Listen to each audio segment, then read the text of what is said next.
Halo teman-teman, saya Dr. Wani. Kamu tahu rasanya kan? Saat bangun pagi, cermin menunjukkan ada tamu tak diundang lagi di wajah. Merah, bengkak, kadang nyeri. This area here indicates the pneumothorax, where air has entered the pleural cavity, causing the lung to collapse partially. Jerawat. Kita sering hanya melihatnya sebagai bintik-bintik di kulit, mengganggu penampilan, bikin kesal, atau bahkan menurunkan kepercayaan diri. Tapi, pernahkah kamu membayangkan apa sebenarnya makhluk kecil yang bertanggung jawab di baliknya? Makhluk yang tak kasat mata, yang secara diam-diam berpesta pora di kulit kita? Jerawat itu bukan cuma kotoran atau sisa make up ya. Di balik permukaan yang kita lihat, ada sebuah pertempuran sengit sedang terjadi. Pori-pori kulit kita yang tersumbat oleh minyak berlebih dan sel kulit mati itu menjadi tempat tinggal ideal bagi sekelompok bakteri jahat. Namanya Propionibacterium acnes, atau sekarang lebih akurat disebut Cutibacterium acnes. Mereka inilah biang keladinya. Mereka memicu peradangan, menciptakan nanah, dan akhirnya muncullah si jerawat yang kamu benci itu. Selama ini, kita hanya melihat akibatnya, hanya merasakan gangguannya. Tapi sebentar lagi, kita akan melihat sang pelaku utama. Monster tak kasat mata ini diperbesar ribuan kali di bawah mikroskop. Bersiaplah, karena apa yang akan kamu lihat ini mungkin mengerikan, tapi sekaligus akan memuaskan rasa penasaranmu. Jadi, setelah Cutibacterium acnes berpesta pora di pori-pori yang tersumbat, hasilnya bisa kita lihat dalam berbagai bentuk, yang kita kenal sebagai jerawat. Mulai dari yang paling ringan, yaitu komedo. Ada komedo putih yang pori-porinya tertutup rapat, atau komedo hitam yang pori-porinya terbuka dan terpapar udara sehingga oksidasinya bikin dia hitam. Ini ibaratnya bibit jerawat sebelum peradangan dimulai. Tapi kalau peradangannya sudah mulai muncul, jadilah papula. Itu loh, bintik merah kecil tanpa mata yang kadang nyeri kalau disentuh. Semakin meradang dan berisi nanah, dia berubah jadi pustula. Si jerawat matang yang sering bikin gemes pengen dipencet. Yang lebih parah lagi ada nodul dan kista. Nodul itu benjolan keras dan sakit di bawah permukaan kulit. Peradangannya lebih dalam. Nah, kista ini yang paling serius. Benjolan besar bernanah, sangat nyeri, dan beresiko tinggi meninggalkan bekas luka permanen kalau tidak ditangani dengan benar. Semua bentuk ini adalah respons pertahanan tubuh kita terhadap infeksi C. acnes dan penumpukan sel kulit mati serta minyak yang menyumbat. Proses peradangan itulah yang menciptakan pemandangan medan perang di kulitmu. Kamu pasti merasakan kan bagaimana rasanya melihat satu persatu tentara jerawat ini muncul? Rasanya campur aduk, frustasi, sedih, bahkan kadang malu. Dr. Sarah sangat paham perasaan itu. Jerawat bukan cuma masalah kulit, tapi seringkali juga masalah hati dan kepercayaan diri. Nah, untuk memahami lebih dalam mengapa tentara jerawat ini bisa muncul dan melakukan serangan, kita perlu tahu dulu siapa sebenarnya yang menjadi tuan rumah dan medan perang utama. Ini semua berawal dari struktur kecil di kulitmu yang namanya folikel rambut atau yang sering kita sebut pori-pori. Bayangkan folikel rambut ini sebagai terowongan kecil di kulitmu, tempat rambut tumbuh keluar. Di samping setiap folikel rambut ini, ada kelenjar kecil yang sangat penting bernama kelenjar sebaceus. Kelenjar ini bertugas memproduksi minyak alami kulit, yang kita sebut sebum. Sebum ini sebenarnya punya peran vital loh. Dia seperti pelembab alami kulitmu, menjaga kulit tetap lembab, elastis, dan melindunginya dari lingkungan luar. Tanpa sebum, kulitmu bisa kering kerantang dan rentan masalah. Tapi, seperti koin yang punya dua sisi, produksi sebum yang vital ini juga bisa jadi bumerang. Ketika ada ketidakseimbangan, misalnya produksi sebum berlebihan atau penumpukan sel kulit mati yang menyumbat terowongan folikel, maka medan perang itu tercipta. Folikel rambut yang tersumbat dan penuh minyak ini menjadi rumah ideal dan tempat persembunyian favorit bagi bakteri Cutibacterium acnes yang tadi kita bahas. Disinilah monster bakteri ini mulai berpesta, berkembang biak, dan memicu peradangan yang berujung pada jerawat. Jadi, Kulitmu sebenarnya sedang berjuang keras di medan perang yang tak terlihat ini. Dan ini dia teman-teman, inilah wujud asli si biang kerok jerawatmu, Cutibacterium acnes. Di bawah mikroskop, dia terlihat seperti batang-batang kecil, sering berkelompok, siap berpesta. Mungkin sedikit menyeramkan ya melihatnya, tapi di sisi lain, bukankah memuaskan saat kita tahu persis siapa musuh sebenarnya? Bakteri ini sebenarnya adalah penghuni normal kulit kita loh. Ya, kamu tidak salah dengar. Bahkan di kulitmu saat ini pun ada Cutibacterium acnes yang hidup tenang.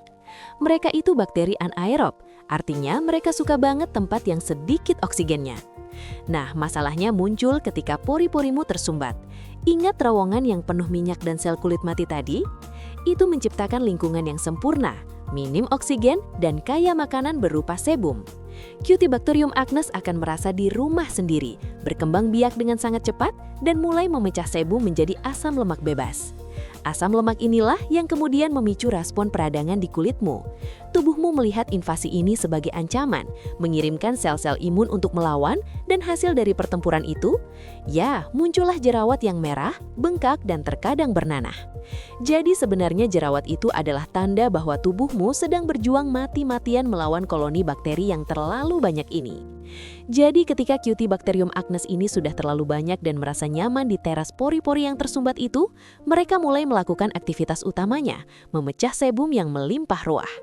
Bakteri ini punya enzim khusus yang sangat jago mengubah trigliserida dalam sebum menjadi asam lemak bebas. Dan tahu tidak teman-teman, asam lemak bebas inilah yang bersifat sangat iritatif bagi dinding saluran folikel rambut. Melihat kerusuhan ini, tubuhmu tidak akan tinggal diam. Ini seperti sinyal darurat yang dikirimkan ke sistem imunmu. Tubuh akan menganggapnya sebagai ancaman serius, lalu dengan sigap mengirimkan pasukannya, terutama sel-sel kekebalan seperti neutrofil, untuk datang menyerbu ke area peradangan tersebut. Ini adalah pertarungan habis-habisan di bawah kulitmu. Sel-sel imun ini mencoba menetralisir bakteri dan membersihkan kekacauan yang ditimbulkan oleh asam lemak bebas tadi. Hasil dari pertempuran sengit ini, di mana sel-sel imun dan bakteri saling berhadapan, adalah respons peradangan yang hebat. Inilah yang menyebabkan area kulitmu jadi merah, bengkak, terasa nyeri, dan akhirnya membentuk nanah. Ya, nanah yang kamu lihat di jerawatmu itu sebenarnya adalah campuran dari sel-sel imun yang sudah mati, bakteri, dan sisa-sisa pertempuran. Jadi, jerawat yang meradang itu bukan sekadar masalah estetika, tapi adalah bukti nyata bahwa ada badai peradangan dan peperangan besar yang sedang terjadi di dalam kulitmu. Tapi jangan khawatir teman-teman, kita punya strategi dan senjata medis yang sudah terbukti ampuh untuk melawan musuh tak kasat mata ini dan meredakan pertempuran di bawah kulitmu. Pertama, kita punya antibiotik. Ini seperti pasukan khusus yang langsung menargetkan si Cutibacterium acnes itu sendiri. Baik dalam bentuk salep oles atau pil yang diminum, antibiotik bekerja dengan mengurangi jumlah bakteri penyebab jerawat, sehingga populasi musuh berkurang drastis dan peradangan pun mereda. Kedua, ada retinoid. Nah, ini beda lagi cara kerjanya. Retinoid ini bukan langsung membunuh bakteri, tapi lebih ke memperbaiki medan perang dan mencegah musuhnya muncul. Mereka membantu menormalkan siklus pergantian sel kulitmu, membuka pori-pori yang tersumbat, dan mencegah pembentukan sumbatan baru. Ini seperti merapikan kembali benteng kulitmu agar tidak mudah diserbu dan menjadi tempat yang tidak nyaman lagi bagi bakteri untuk bersembunyi. Dan yang ketiga, ada benzoil peroksida atau kita sering sebut BP. Ini adalah agen ganda yang sangat efektif. BP itu ibarat bom kimia yang sangat ampuh. Dia langsung membunuh bakteri C. acnes di tempat karena sifat antimikrobanya yang kuat. Selain itu, BP juga membantu mengurangi produksi minyak atau sebum di kulitmu. Jadi dia menyerang musuh dan juga mengeringkan sumber makanannya. Dengan kombinasi senjata ini, kita bisa menenangkan peradangan, mengurangi bakteri, dan mengembalikan kesehatan kulitmu. Setelah pertempuran mereda dengan bantuan senjata medis, kuncinya adalah membangun pertahanan jangka panjang agar musuh tidak kembali, bukan? Ini tentang gaya hidup dan perawatan kulit harianmu. Pertama, selalu pilih produk perawatan kulit yang lembut dan berlabel non-komedogenik. Ini krusial karena produk non-komedogenik dirancang agar tidak menyumbat pori-pori yang merupakan biang keladi jerawat. Mekanisme medisnya, bahan-bahan ini membantu menjaga saluran kelenjar minyakmu tetap bersih, memungkinkan sebum mengalir bebas tanpa menumpuk jadi komedo. Kedua, konsistensi adalah kunci. Rutin membersihkan wajah 2 kali sehari dengan pembersih lembut, lalu melembabkannya dengan pelembab ringan yang juga non-komedogenik itu penting. Jangan takut pelembab walau kulitmu berminyak. Kulit yang terlalu kering justru bisa memicu produksi minyak berlebih sebagai kompensasi. Dan yang ketiga, jaga keseimbangan mikrobioma kulitmu. Ini seperti ekosistem mini di permukaan kulit. Ketika kamu terlalu agresif membersihkan atau memakai produk keras, kamu bisa merusak keseimbangan bakteri baik dan jahat. Mikrobioma yang sehat menciptakan lingkungan yang kurang kondusif bagi C. acnes untuk berkembang biak. Jadi, dengan merawat kulit secara lembut dan bijak, kamu sebenarnya sedang memperkuat tentara alami kulitmu sendiri. Ingat ya, ini maraton, bukan sprint. Jadi teman-teman, setelah kita melihat langsung monster C. acnes di bawah mikroskop dan memahami strateginya, penting untuk diingat bahwa ini bukan tentang perang yang tak berkesudahan, tapi tentang membangun kedamaian di kulitmu. Jerawat itu bukan kutukan, bukan karena kamu jorok, tapi kondisi medis yang bisa kita kelola. Ketika kamu menerapkan semua langkah perawatan jangka panjang yang tadi kita bahas, memilih produk non-komedogenik, konsisten membersihkan dan melembabkan, serta menjaga mikrobioma, kamu sedang menciptakan lingkungan yang secara medis tidak kondusif bagi C. acnes untuk berkembang biak. Secara ilmiah, kamu mengurangi sumber nutrisi mereka, menstabilkan produksi sebum, dan memperkuat skin barrier atau pelindung kulitmu. Ia hanya akan merajalela jika ada kondisi yang mendukung, seperti pori tersumbat dan peradangan. Dengan merawat kulit secara bijak, kamu memutus rantai itu.